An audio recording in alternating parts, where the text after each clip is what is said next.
Central Park, the iconic heart of New York City, stands as a peaceful sanctuary amidst the chaos of urban life. During the day, it is a place of serenity, where joggers pass by, children play, and couples walk hand in hand, enjoying the beauty of nature in the midst of a concrete jungle.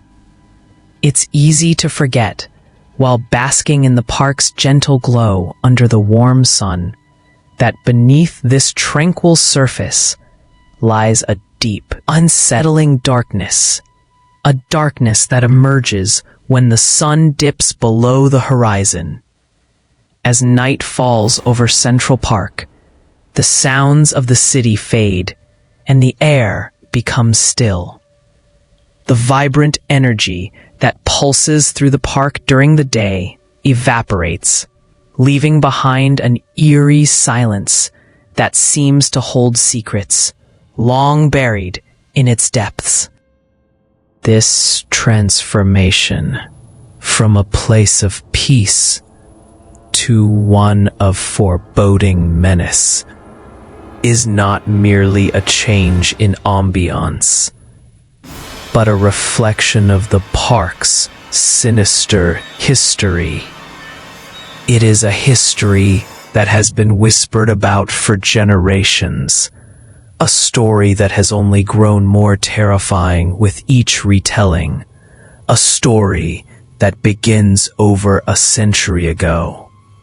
In the early 1900s, when the park was still a relatively new space amidst the rapidly growing city, there were whispers of strange happenings after dark. The streets surrounding the park were alive with noise, lights, and bustling crowds. But within the park's towering trees, an entirely different world existed. A world where shadows could hide the darkest of secrets. It was here that the legend of the Butcher began to take shape. A man known only as the Butcher was said to have roamed the park during the dead of night, lurking in the shadows, waiting for an unsuspecting victim to pass by. He was a figure of mystery, never fully seen, but always present, stalking the park's winding paths with an unsettling sense of purpose. No one knew his name, no one knew his story, but everyone who encountered him felt the same chilling presence, an overwhelming sense of dread, the feeling of being watched, of being hunted. At the time, the park was far less developed, with fewer lights and fewer people walking around at night. It was easier then for someone to get lost within its vastness, and the Butcher knew this all too well. He knew the park's layout like the back of his hand. Every turn, every hidden corner, every place where someone could slip out of sight unnoticed. It was here, in the darkest, most secluded areas of the park, that he would wait. The Butcher was not the type to attack immediately. No, he was patient. His presence barely perceptible. He would watch, waiting for his victim to wander far enough into the park, far enough away from the bustling city streets. The moment his prey was isolated, separated from the safety of the crowd, he would strike. The brutality of his attacks was legendary. The stories that spread among the people were terrifying in their vivid detail. The Butcher wasn't just interested in killing. His method was one of sheer savagery. His victims were often left unrecognizable, their bodies mutilated in ways that made the few witnesses who survived the ordeal too horrified to speak. Those who had the misfortune of stumbling upon the aftermath describe scenes of carnage, blood-soaked ground, dismembered bodies, and a sense of overwhelming violence that seemed to seep into the very earth itself. In the years following the attacks, people began to fear the park after dark. It wasn't just the usual fears of the night, the fear of being alone, or the fear of the unknown, but something more tangible, something that clung to the park like a shadow. People began to speak in hushed tones about the butcher. His name was rarely said aloud, as though speaking it would somehow summon him.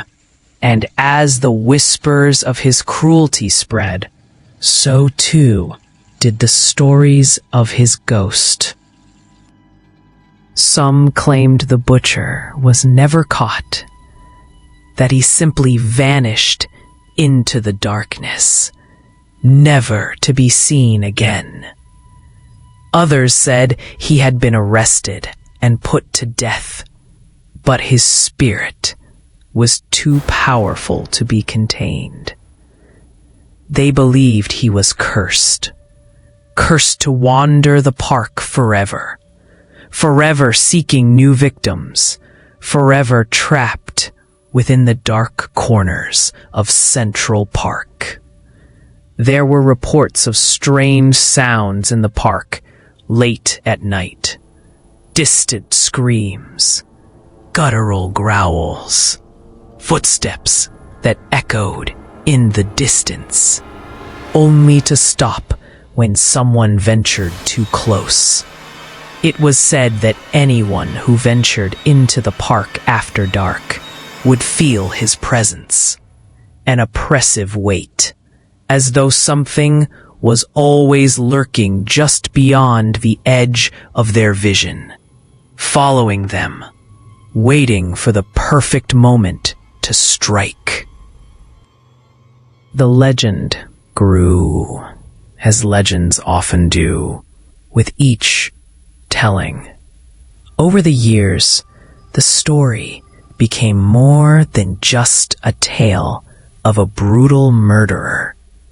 It became an urban legend, passed down from generation to generation. The butcher was no longer just a man. He was something else. Something far more terrifying. Some believed he had become a spirit, cursed to haunt the park for eternity.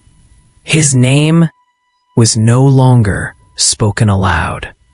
He was the butcher, a figure of nightmares, a shadow that could never be fully understood, but could always be felt. The park itself, once a symbol of peace and nature amidst the city's chaos, became a place of fear and foreboding. People still came during the day, but the moment the sun began to set, there was a noticeable shift in the atmosphere. People hurried to leave, as if the shadows themselves grew longer with the fall of night, as if they were alive and waiting. And the butcher, if the stories were to be believed, was always there, watching, waiting, somewhere in the dark. As time passed, the legend of the butcher faded from the public eye. New generations grew up, unaware of the terror that had once plagued the park. But still, late at night, when the park was empty and silent, a few brave souls ventured into its depths, only to disappear without a trace. Some returned, shaking, their eyes wide with fear, speaking of a figure they had seen in the shadows, of glowing red eyes that seemed to pierce their very soul. They never went back to the park again, but their stories, like the butcher's, lingered in the dark corners of the city. The truth, however, remains a mystery. Was the butcher a man, a spirit, or something far more sinister? The answer is unknown, and perhaps that is what makes the story all the more terrifying. The legend continues to haunt the park, lingering in the silence between the trees, waiting for the next victim to come too close. And so Central Park remains a place of beauty and terror, where every shadow could hide a secret, and every path might lead to something far more sinister than anyone could imagine. The butcher, or whatever he has become, still waits, his legend growing stronger with each passing year, his presence felt in every corner of the park, always watching, always waiting. In the years that followed the horrifying events of the butcher's reign, something unsettling began to happen. The park, which once stood as a symbol of calm and beauty, became a place of unease. Slowly at first, but then with increasing frequency, people began to disappear without a trace. It started with the occasional hiker or jogger, individuals who had wandered too far into the depths of Central Park, where the trees and foliage thickened, cutting them off from the well-lit paths. But soon, even tourists, those unfamiliar with the park's vastness and dangers, began to vanish as well. They had come to New York City to experience its vibrancy, to stroll through its iconic park, but instead they found themselves victims of an unknown terror.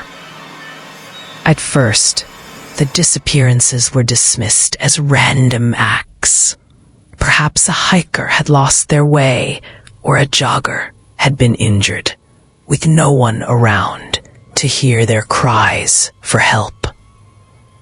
But as the cases began to stack up, and as more people seemed to vanish without leaving a single clue, a sense of fear began to creep through the city. The police were called in to investigate, but they found nothing. No signs of a struggle. No footprints leading to or from the scene. No blood. No objects left behind. The missing were simply gone, as if they had disappeared into thin air. The local authorities were baffled. They searched the park day and night, combing through its many trails and hidden areas. But there was no evidence to suggest any kind of foul play. No surveillance footage, No witnesses, not even a single shred of fabric or personal belongings left behind to indicate where the missing people had gone. It was as if they had evaporated, vanishing into the air without a trace. Rumors quickly spread through the city, whispers that could not be ignored. Many began to say it was the curse of the butcher, the spirit of the man who had once killed so brutally in these very woods. Perhaps he had never left, and perhaps his thirst for violence had not been quenched. But now, his methods had changed.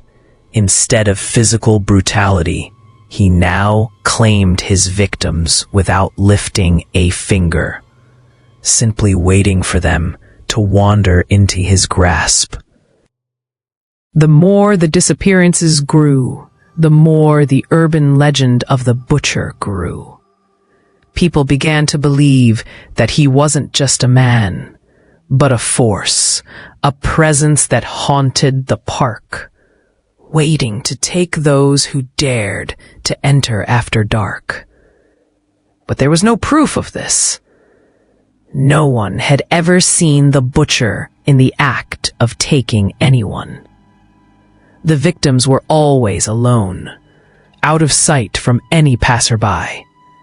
It was as if the park itself had become a hunting ground for an invisible predator. Those few who claimed to have seen something or someone before they disappeared were the most chilling.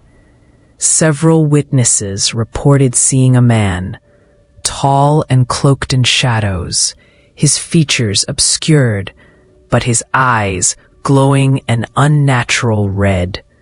Some described him as moving in a fluid, ghostly manner, as if he were floating just inches above the ground. Others claimed that his presence filled the air with an oppressive coldness, a bone-deep chill that seemed to freeze time itself. And then, as quickly as he appeared, he was gone. There would be no footsteps, no rustling of leaves, nothing. Just complete silence. The chilling part of these encounters was the sensation of being watched. The witnesses described an overwhelming feeling of dread, as if the butcher had been stalking them long before they had even seen him. It was as though he had been following them in the shadows, just waiting for the right moment to strike. But the strike never came. Instead, there would be a sudden drop in temperature, the air thick with unease, and then nothing. The witnesses would turn away, only to find that the butcher was no longer there, or so they thought. Some said they would hear faint whispers, or a low guttural laugh carried on the wind, but no one ever saw the butcher again. He was like a shadow, always present, always lurking, but never fully visible. Despite the growing fear, the city continued to function, and Central Park remained open to the public. People still came to the park, particularly during the day, when the sun bathed the trees in warm light and the city's hum could be heard in the distance. Children played, tourists took photos, and joggers ran along the well-lit paths. But as soon as the sun began to set and the park descended into twilight, a different energy would settle over the place. A sense of unease, like an invisible weight, hung in the air. The same visitors who had walked the park by day now avoided it after dark, especially in the more remote sections. They would hurry back to their cars or the nearby streets, their footsteps quickening as they passed the park's darker corners. But even with the warnings, there were always those who did not believe. There were still people who ventured into the park late at night, drawn by curiosity or the thrill of defying the rumors. And just as quickly, there were new reports of missing persons, vanishing without a trace. The authorities could never solve the mystery. The missing were never found. The park remained open, as it always had, but a dark cloud now hung over it, one that made many question whether the butcher's ghost truly roamed its paths. There were occasional attempts to make sense of the disappearances. Some blamed the park's vast, dense layout, saying it was easy for someone to get lost, to wander off the beaten path and into areas where they might encounter trouble. Others suggested that some of the missing people had simply been victims of unfortunate accidents. Perhaps they had fallen into one of the many streams that ran through the park. Or maybe they had been injured and couldn't make it back to safety. But these explanations never sat well with the people who truly believed in the curse of the butcher. There was something about the way the victims disappeared, something about the strange silence that seemed to follow their absence that didn't sit right. Still, despite the growing fear and the mysterious nature of the disappearances, the park continued to draw people, especially tourists. It was a staple of New York City, a part of its identity, and the idea of avoiding it was simply too difficult for many. People would come, unaware of the dangers that lurked in the shadows, unaware that after dark, Central Park was no longer a place of peace and beauty.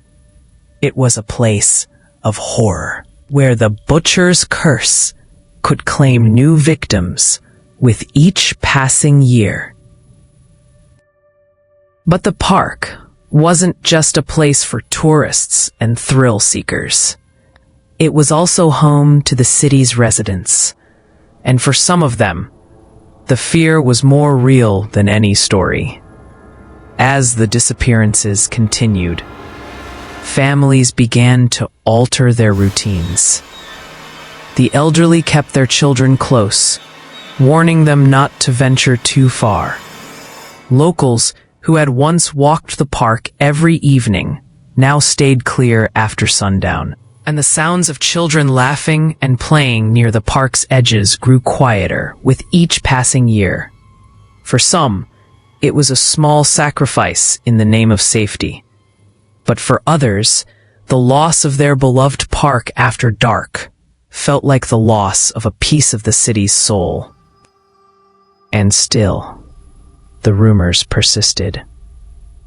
The butcher had never been caught, and no one knew the truth behind the strange disappearances. The chilling truth was that nobody knew whether it was the butcher's curse or something far worse that was haunting the park. The story and the mystery continued to grow, casting a shadow over Central Park that would never fully lift. Every year, new victims fell prey to the darkness, but no one knew when the curse would end, or if it ever would. And in the silence that followed each disappearance, the legend of the butcher only grew stronger. In the 1970s, the terror that had gripped Central Park for decades reached its most horrifying climax. It was then that the last known victim of the butcher was discovered. Her body found near the Bethesda Fountain, a place that had long been considered a peaceful retreat in the heart of the park. The fountain itself had been a symbol of beauty and tranquility, surrounded by lush greenery and offering a place of solace for visitors. But that night, it became the site of one of the most chilling discoveries in the city's history. The victim, a young woman, was found in the early morning hours by a group of joggers. Her body was eerily still, laying on the stone steps leading to the fountain, as if she had simply fallen there, exhausted from a long day. But the first glance at her form quickly told a different story. She wasn't just resting. There was something grotesque about her appearance, something that sent a wave of unease through those who saw her. Her skin was unnaturally pale, almost translucent, as if all the life had been drained from her. Her eyes were wide open, frozen in a state of horror, as though she had seen something beyond her comprehension in her final moments. But it was the absence of blood that horrified the authorities the most. There was no blood at the scene, none on her clothes, and none on the ground around her. It was as though every drop had been carefully drained from her body. The authorities immediately rushed to the scene, but the discovery left them baffled. No obvious wounds were present. No stab marks, no gunshot wounds. It was as though she had been drained of life without a trace of violence, without any clear explanation. The crime scene yielded no evidence of a struggle. No broken branches. No displaced leaves. No sign that the woman had fought for her life. The area around her body was unnervingly pristine, as though the victim had simply been placed there. Her body left in a perfect, macabre display. The coroner's report confirmed the suspicion.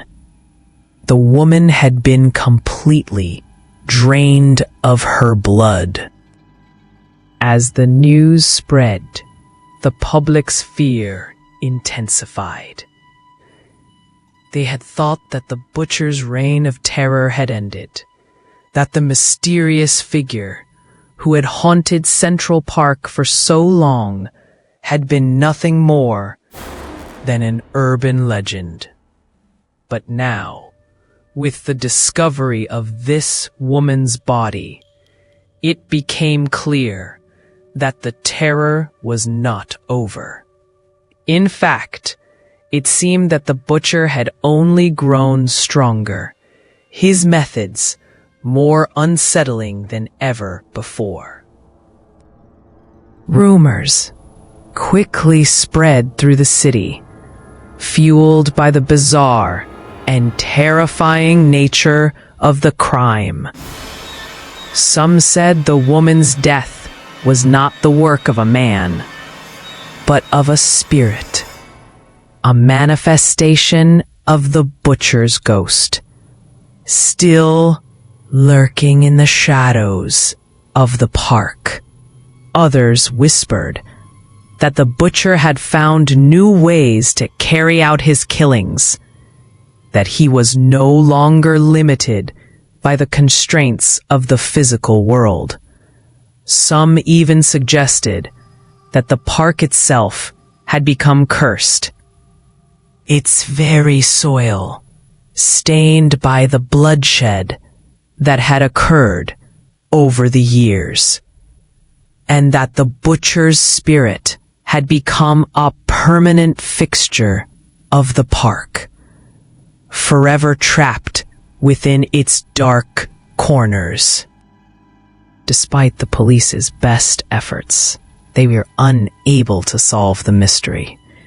They conducted numerous investigations, searching for any leads, but nothing ever surfaced. The crime was unlike anything they had encountered before, and the lack of evidence only deepened the sense of dread surrounding the case. No one could explain how or why the woman had been drained of her blood, and no one could answer the most pressing question of all: who or what was responsible?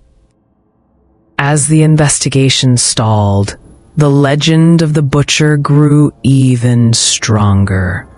People began to say that the woman's death was not a random act of violence, but a part of a larger, more sinister pattern. Her body, they said, was just the latest in a series of killings that had stretched back for decades, all part of an ancient and terrifying curse that had been placed on the park. The whispers began again, the stories of the butcher and his insatiable thirst for blood. People spoke of the strange feeling of being watched when they walked through the park at night, of the sudden, unnatural chill in the air, and of the faint whispers that seemed to echo from the trees. They said the butcher's ghost was still active, still stalking the park, waiting for his next victim. A public's fear only intensified as strange events began to unfold in the weeks following the discovery of the woman's body. Residents of New York City, particularly those who lived near Central Park, reported hearing faint screams at night. Screams that seemed to come from deep within the park, rising into the air with a haunting quality. On nights when the moon was full, the cries were said to be the most intense, echoing through the streets and reaching the ears of those who dared to walk near the park's edges.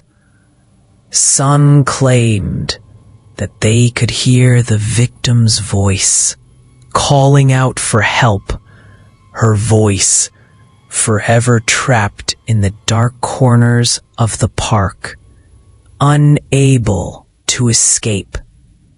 They said that the sounds would come from places that no one.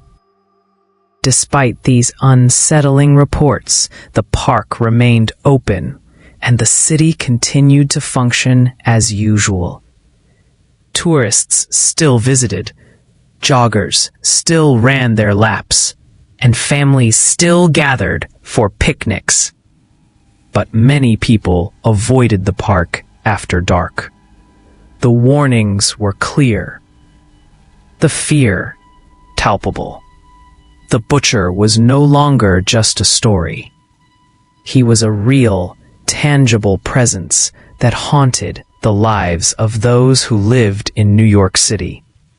The authorities, meanwhile, continued their investigation. Though they made little progress, they looked into the history of the park, combing through old police reports and files in an attempt to find any connection between the woman's death and the earlier killings attributed to the butcher.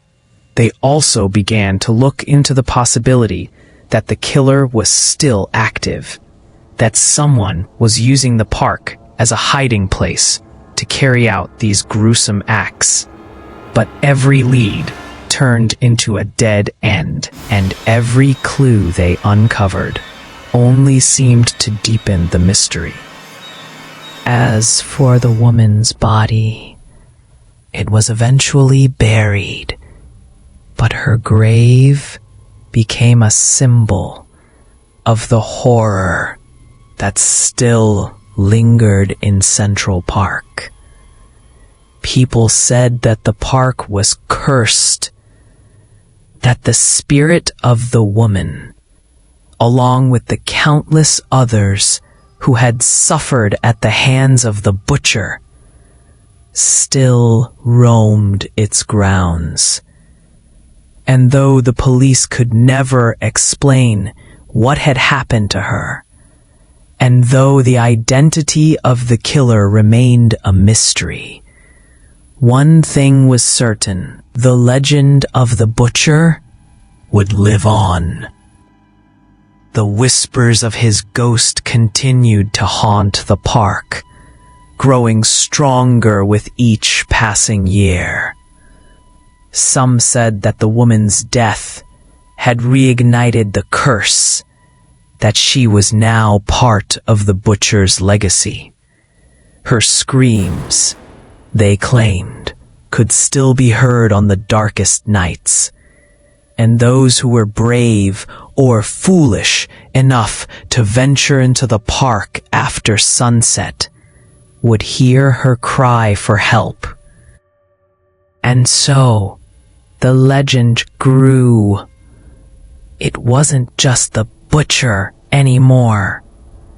It was the park itself, its very soil soaked in blood, its history filled with unspeakable horror. The last victim, the woman by Bethesda Fountain, became a symbol of all that was wrong with Central Park. A place where the shadows held secrets too terrible to understand, and where the butcher's curse would never truly end. As the years passed, the legend of the Midnight Massacre in Central Park continued to haunt the streets of New York City. What was once a dark tale, whispered in the corners of bars and coffee shops, had transformed into something far more sinister. The story wasn't just a myth anymore. It had become a warning, a part of the city's very fabric, as real as the pavement beneath people's feet. The butcher's presence was no longer confined to the past. His spirit, some claimed, was alive and well, tied to the park in ways that no one truly understood. People who dared to visit after dark said they could still feel his presence, an invisible force stalking them from the shadows, waiting for the right moment to strike. But it wasn't just the chilling whispers that people spoke of. There were those who claimed to have seen the butcher's ghost moving in the darkness of the park's lesser-known corners. Some said that he could be spotted near the park's oldest sections, places that had been there long before the park had become the bustling hub of New York. There were rumors of hidden tunnels beneath the park, forgotten pathways that led to areas so far removed from the public eye that most people didn't even know they existed. It was in these forgotten places, where few dared to tread, that the butcher's spirit was said to still roam. For years, Central Park had been the site of strange occurrences, mysterious disappearances, unsettling noises, and eerie sensations. There were stories of people hearing footsteps behind them when no one else was around.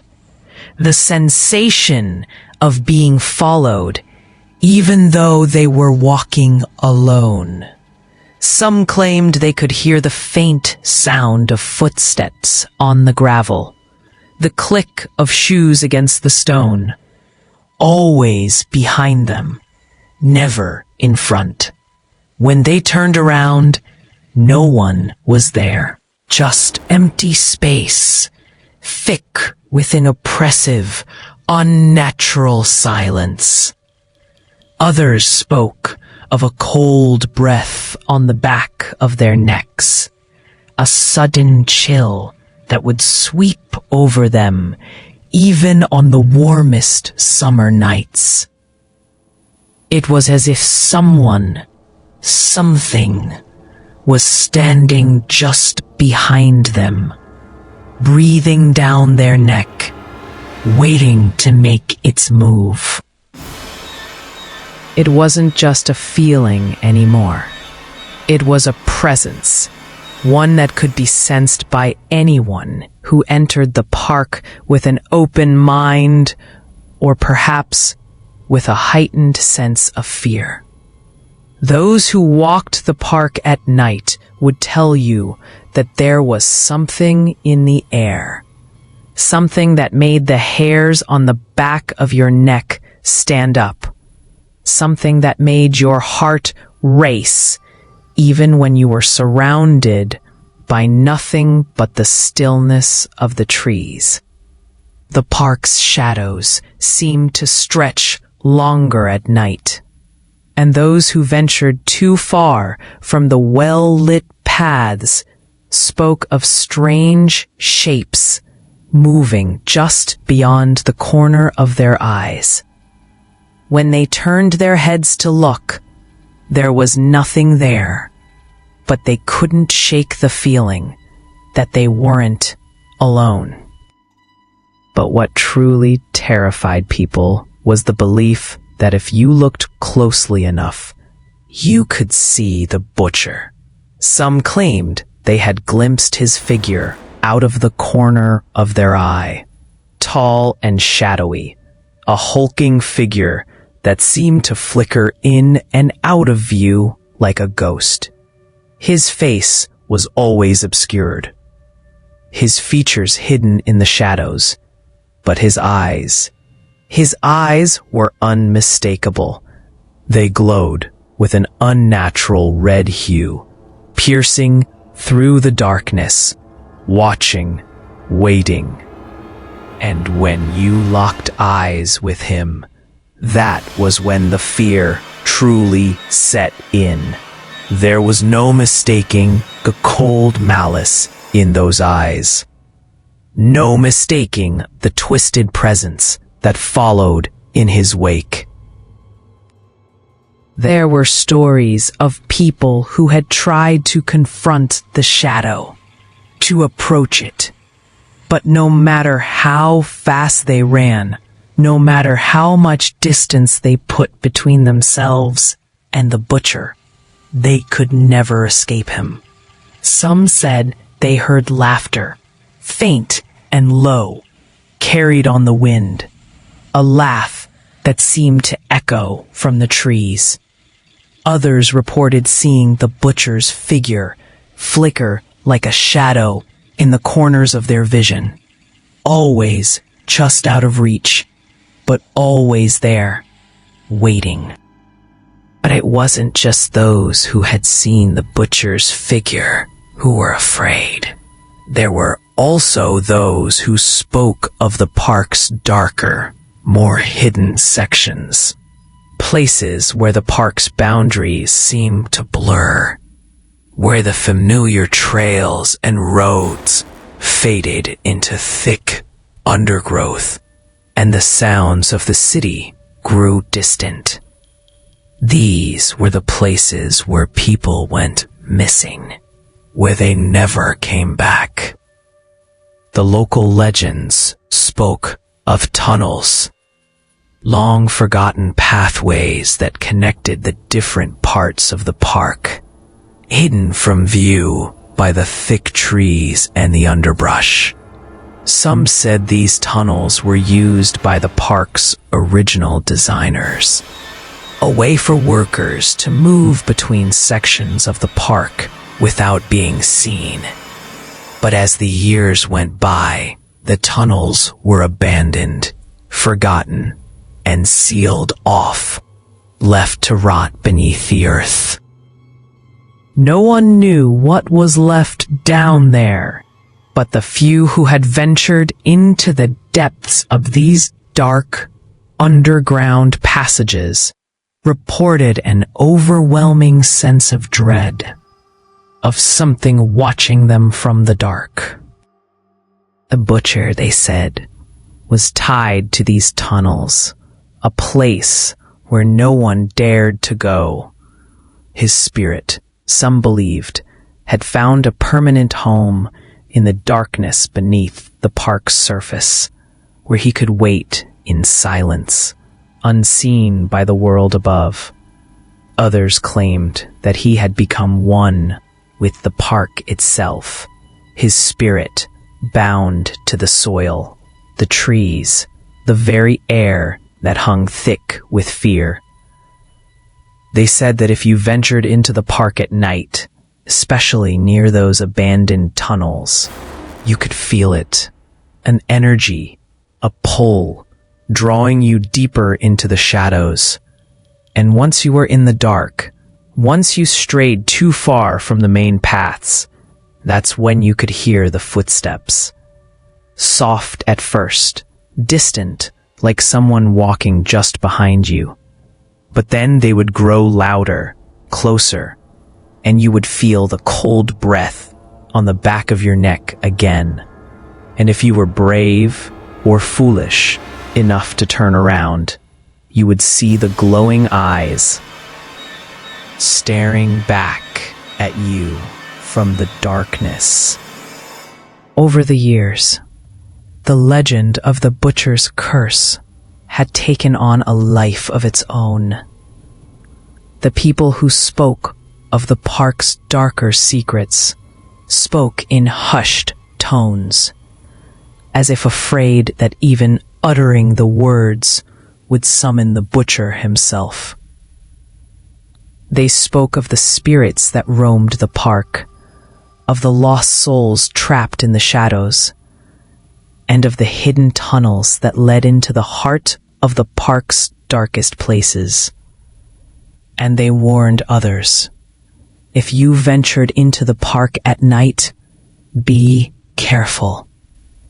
Be aware of the cold air, of the strange noises, of the footsteps that never seemed to stop. Because once you felt the presence of the butcher, there was no telling what would happen next. Would you make it out of the park alive? Or would you vanish, just like the others, swallowed up by the darkness, left to become part of the legend yourself? The truth, as it always was with urban legends, remained elusive. No one knew for sure whether the butcher's spirit still haunted the park, or if the strange happenings were merely the result of fear and imagination.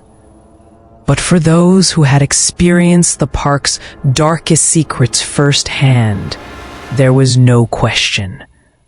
The butcher was real. His spirit, they said, was still there, watching, waiting. And as long as Central Park remained, so too would the terror, lurking just beneath the surface, always ready to strike when the moon was full and the shadows grew long. It was a crisp autumn night, the kind where the wind carried a faint chill through the trees, rustling the leaves and making the air feel heavy. A group of 5 friends, Jenna, Tom, Rachel, Kyle, and Sam, had heard the stories, like so many others who'd grown up hearing about the infamous Midnight Massacre. They knew the urban legends, the whispered tales about the butcher who haunted Central Park after dark.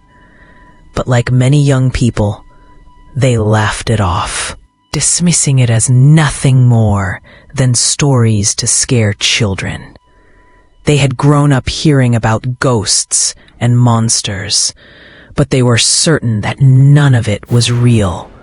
They decided to test the legend to see if there was any truth to the terrifying tales. Around midnight, they made their way into Central Park. The park was quiet at this hour, the city's noise far behind them as they ventured deeper into the woods. The glowing lights of the city faded, leaving only the dim glow of their flashlights cutting through the darkness. Jenna, ever the skeptic, led the group, her laughter echoing off the trees. "Come on, guys, it's just a story. There's nothing here," she said, her voice carrying through the cold air. But as they walked deeper into the park, the atmosphere began to shift. The air grew thicker, heavier, as if the very atmosphere was pressing in on them. The faint hum of the city, which had been a background presence only moments before, seemed to fade away entirely. The only sound was the soft crunch of their shoes on the gravel path. Rachel glanced around, a sudden sense of unease creeping up her spine. She wasn't sure what it was, but something felt off. Tom noticed it too, his usual bravado replaced by a sense of tension. "It's like the whole park just went quiet," he muttered, half to himself. Jenna laughed again, her voice a little less certain this time. "It's just your imagination," she said, trying to reassure herself as much as her friends. But even she couldn't shake the strange feeling that was beginning to settle over them. They reached a part of the park where the trees grew thicker, their branches twisting and intertwining above them like skeletal fingers. The path had narrowed, and the soft glow of their flashlights barely penetrated the darkness. It was here, in this part of the park, where the butcher was said to haunt, where the deepest, most forgotten corners of Central Park held the remnants of a curse that had lasted for decades. "Okay, we've gone far enough," Rachel said, her voice trembling slightly. "Maybe we should turn back." But before anyone could respond, there was a sudden change in the air. A cold breeze swept through the trees, sending a shiver down their spines. The temperature seemed to drop, and an eerie stillness hung in the air, as though the park itself was holding its breath. The laughter from earlier was gone now, replaced by an unsettling silence that seemed to press in on them from all sides. They had reached the heart of the park, where the shadows were deeper, and the sounds of the city were a distant memory. Then it happened. Tom, who had been walking in front of the group, suddenly froze in his tracks. His eyes widened, and his body tensed, as if he had been struck by a sudden chill. "Did anyone just touch me?" he asked, his voice shaky. The group stopped, looking at him with confusion. "What are you talking about?" Sam asked, his voice tense. "I swear, someone just put their hand on my shoulder," Tom said, turning around to face them. His eyes were wide with panic. Jenna, always the skeptic, laughed nervously. "Oh, come on, Tom. There's no one here. We're just spooked. It's nothing." But the unease had spread to the rest of the group. Rachel's eyes darted around nervously, her breath quickening. "I don't know, guys. This place feels wrong." Just as she spoke, a sob.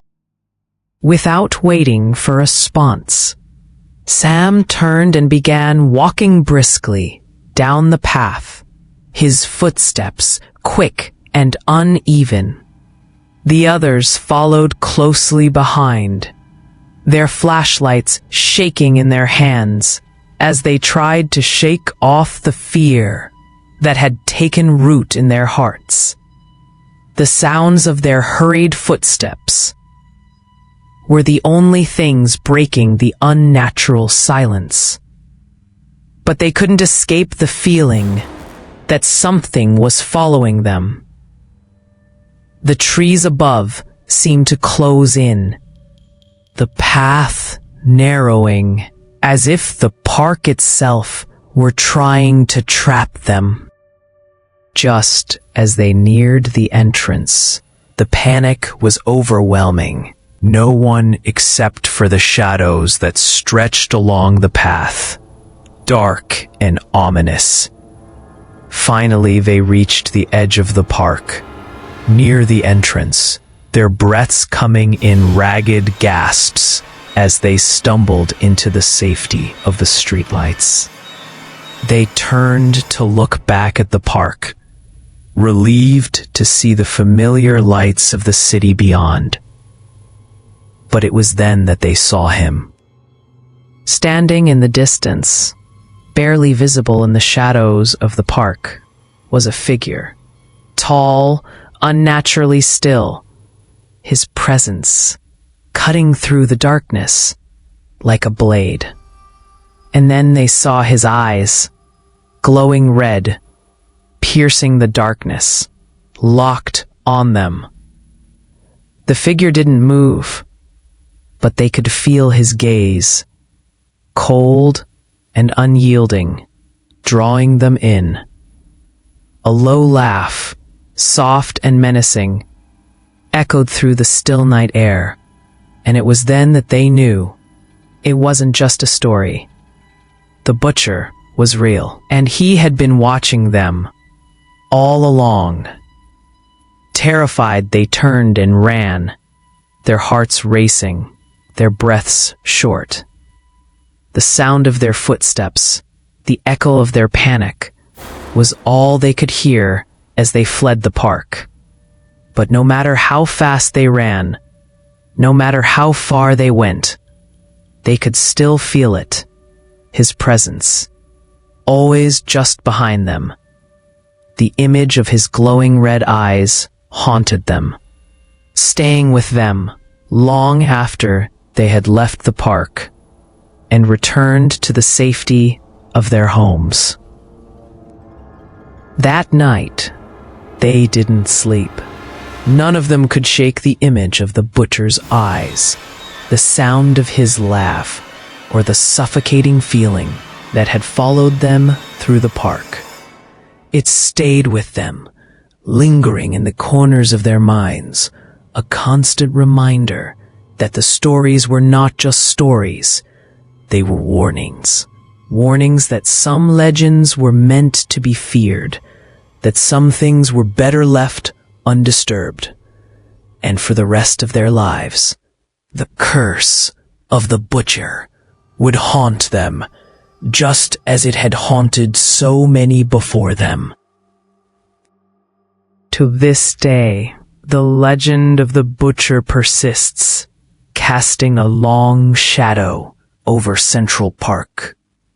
People still talk about him, their voices low and cautious, as if uttering his name might summon him from the darkness.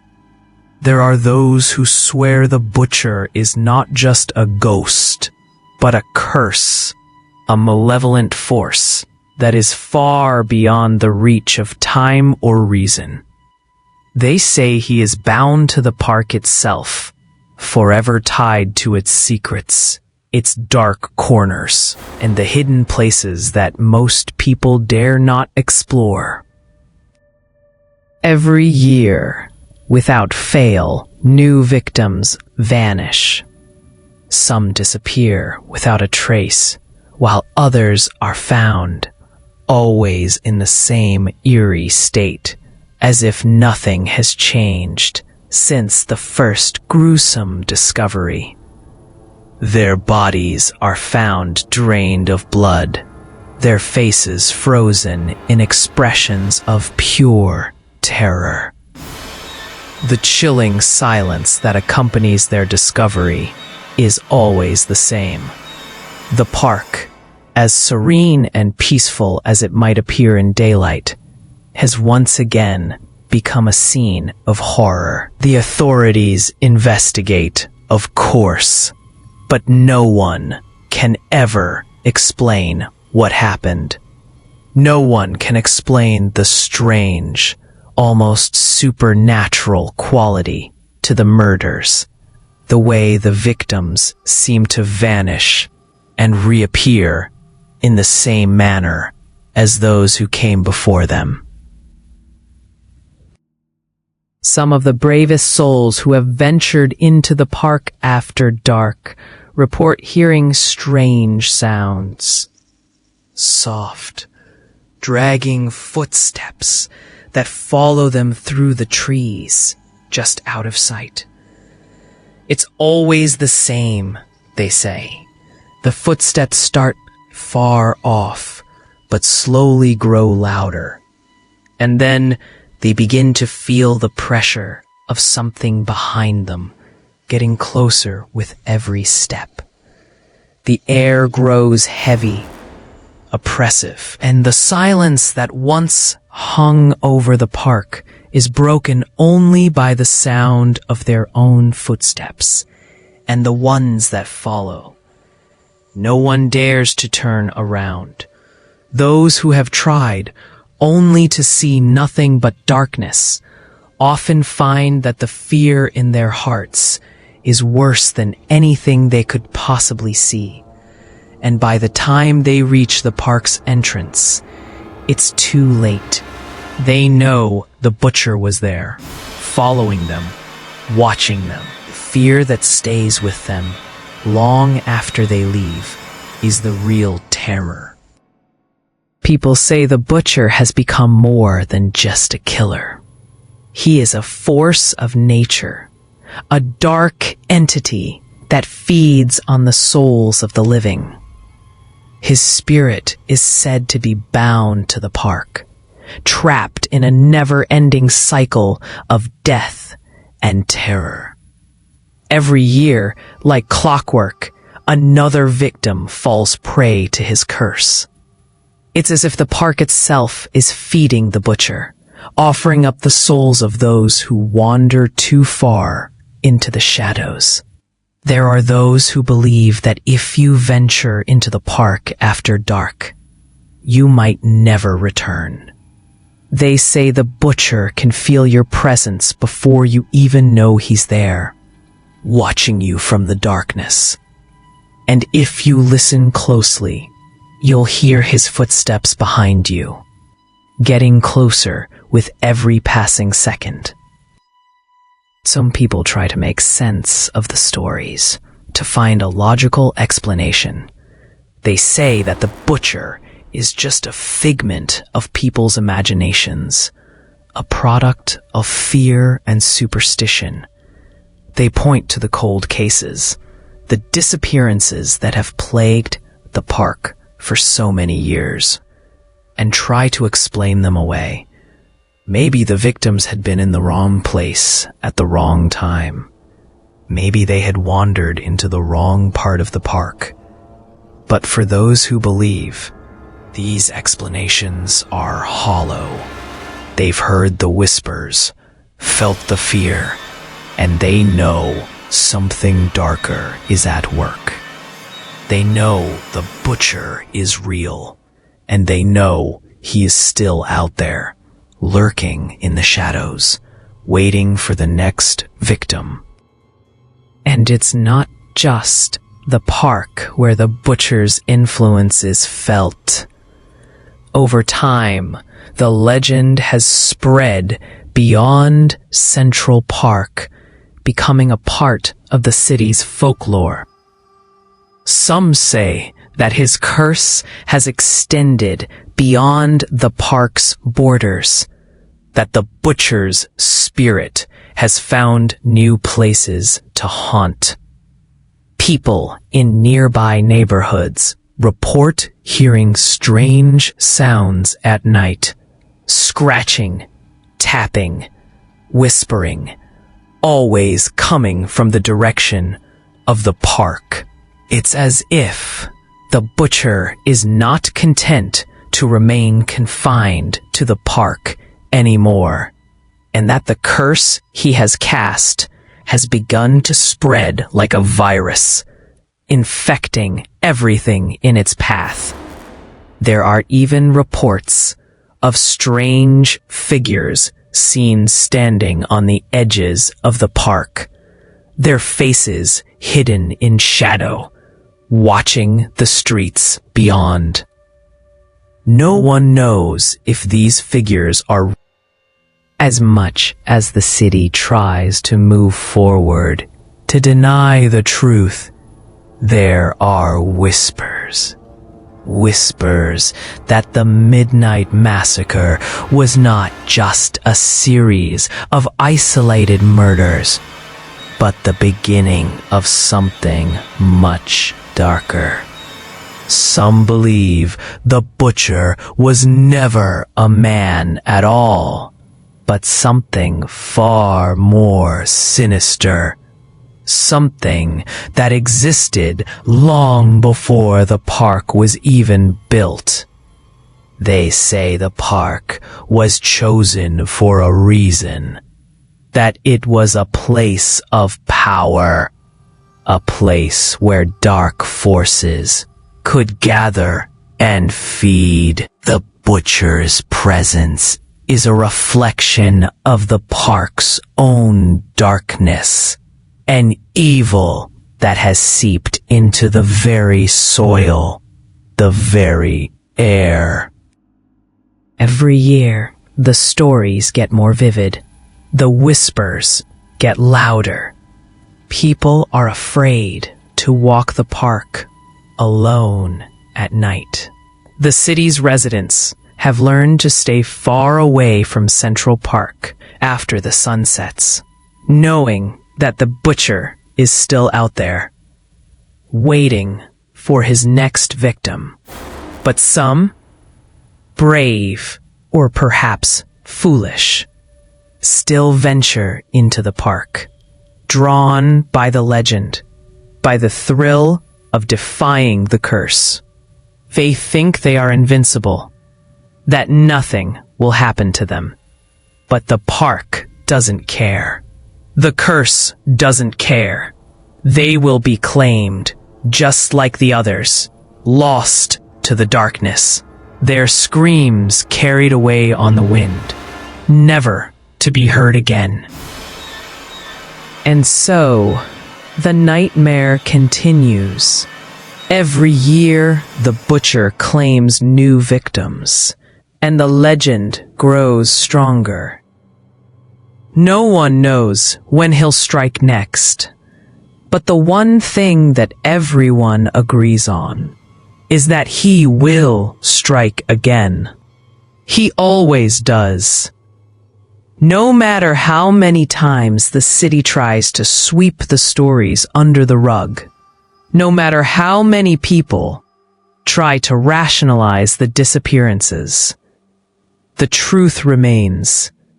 The butcher is still out there, still watching, still waiting. And every time you enter the park after dark, you risk becoming his next victim. Will you dare to visit Central Park after midnight? It doesn't matter how many times you've heard the story, how many times you've convinced yourself it's just a myth. The butcher is real.